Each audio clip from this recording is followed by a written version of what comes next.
Is Cynthia and we have Tammy Kilen, it's not Kilen, as I've said, and she corrected me 37 times yesterday, of Direct Performance Real Estate. All right, we titled today's show, for both of you young ladies, we titled today's show, The State of Real Estate in Las Vegas. Now, I don't have to tell you that there was a lot of conversation. There was a lot of fright. I mean, I bought my house 12 years ago for $150,000, $155,000. I put in $15,000 in outside landscaping and jacuzzis and desert landscaping and I got palm trees all over the place. I did a beautiful job. And I watched the price of the house go up and it made it good. And then I switched jobs 10 years ago and I wanted some extra cash, so I refinanced, which was a mistake. Somebody should have slashed my wrists and I should have never done that. So now I still have a $100,000 mortgage. The only problem is that the price of the house is coming down to meet what mortgage I have. Whereas 1 minute it was $400,000 or $440,000 it was listed as, and now it's back down to under $150,000. Well, that's what I paid for it, not counting all the outside stuff. The start was you, Cynthia. Is there any chance that in my lifetime, and when you hit 68 years old, that could be an hour and a half. Is there any chance that I'm going to see some potential profit in that house again? You will. It's not going to be overnight, but it will take some time. It will come back. This is Las Vegas. A year, Vegas. 2, 3? If you had to pick one. I would say it's going to be a couple of years. A couple of years. So it's so fast. The prices went up so fast here in Las Vegas, and they were great for a while. They were up there. Now, of course, they've come down. We may see another little small drop with the foreclosures bringing down the prices of our neighborhood, but we will see it come back, but it will take some time. Mm-hmm. I noticed a lot of people moving out of town. For example, herds of construction workers have moved because there is no construction anymore in Las Vegas. It ended. That was our second biggest industry. Yeah. Gaming was first, construction was second. Everything else is a distant third. Right.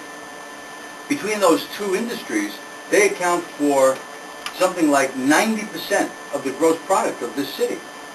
So if you have one of the two industries, the lesser of the two, leaving, which it did, all those people have to attempt to sell their house. If they don't sell it, what do they do with it? Walk away from it?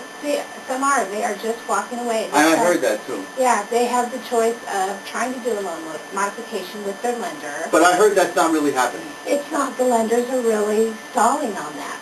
Everyone is in a kind of a wait-and-see mode. Weren't they given money for that by the feds? Yeah, we bailed them out. So the feds used my money right. to bail out the lenders, the banks. Yes. And wasn't there a proviso that they would have to do these mortgage changes? Yes. But they're not doing it. Right. Hold on a minute. Where the heck is that vodka? I've got to understand this. I'm not stupid. But I don't understand it. No. So they're stalling on that. They're holding on to the money. They're not doing the modifications at the speed. Why? Some of them are taking, Tammy, 6 months to do? For short sales and loan modifications, they're taking anywhere from 4 to 6 months, even up to a year and a half long. Okay. With my money. Right. Now, then the people are waiting to see what's going to happen. They're not making their house payment. Some of them aren't even working, so they wouldn't even have the ability to make the house payment. Then they get to the point where it's just easier to walk away. I have a friend who spent his money on other things like trips to China. I mean, he lived a good life, and he kept remortgaging every time he could his house. So his house, new mortgage, was way above what he paid for it. And he just retired from his job and literally put the key in the door the last time and locked it after he took his furniture out and sold it because he moved into a trailer, whatever you call those things, mobile home. Big mobile home, very nice, but it's still a mobile home. But he put the key in the door, locked the door, waved goodbye, and said to the bank, it's yours, and they actually have to take it. I mean, they don't have any choice Right, because they hold a mortgage on it. exactly. So it becomes their property, and he walks away, but he took a loss because the whole purpose of buying a home is the great American dream of you build an equity, you build something for your kids, you have a house to leave to your family. You know and I know and all of us know that the house is the most expensive item you'll ever purchase in your life. Exactly. And in my case, when I paid $150 and then I put another $15 on the grounds, that's $165 is my investment in my home, and now they're telling me it's worth $140. Oops, you know, after 12 years, where's my investment? There isn't any anymore. Yeah. And like a fool, I got a $100,000 mortgage because when I changed jobs, I upgraded it so I could have another $20,000, $25,000 to pay off bills and blah, blah, blah. What a mistake that was.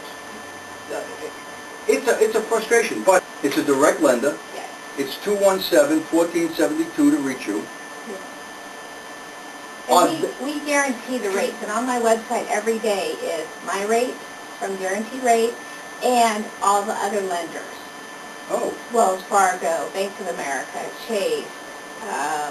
you're advertising for them too, huh? Absolutely, because mine's always lower, so Uh-huh. it is guaranteed. And Tammy's company is direct Direct Performance Real Estate Partners. performance. So between the two of us, we're direct and guaranteed. Wow, what a comfort zone that is for anybody. But right now, if somebody comes to you and they have a job where they make let's take me as an example. I've got a steady job, 10-year history, reasonable pay, responsible position, own a house, although it's mortgaged. And if I come in and I want to buy a $300,000 house now, which was $700,000 an hour ago, and I come into you, what would happen if I said that I want to buy the $700,000 house, which is now $300,000 or $350,000? I got this house as collateral. Is that an easy way to get a mortgage? It is. We are still doing loans. Just the way loans are handled now are different. You know, we have more things that we need to go through. You will never see the loan, the stated loans anymore, where you just tell me how much you make and we don't verify anything.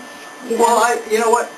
I agree with that. I mean, everything should be verified. Right. That's what got us in part of the trouble in the first place. Yes, it is. When our brilliant Congress and Senate, I say that tongue-in-cheek, told the real estate lenders and the banks, you have to lend everybody money because everybody should have the right to own a home. No. No. No. You're making $27,000 a year. You can't go out and buy a $200,000 home. But yet, the banks were giving them. Now, of course, they couldn't pay them, so that started the domino effect. Right. It Down. really did. And, I know. And as a lender, I've taken a lot of heat for that. I did stated income loans. And so now you get the, well, I should have never been approved for that loan. Yeah, I know. Hello? Okay. But it was Congress and the Senate that put pressure on real estate brokers and banks and mortgage lenders and told them they have to make it equal for everybody. No, it's not equal. Life isn't equal. Right. That's exactly right. And then like your friend bought a house and refinanced it every year, now walks away and, oh, poor me, well, he had the trips to China. He took all that money out. Yeah. Why is it my fault for doing the Well, loan? and okay, and I have another thing that I want to talk about. I don't like them using tax money to bail my neighbor out.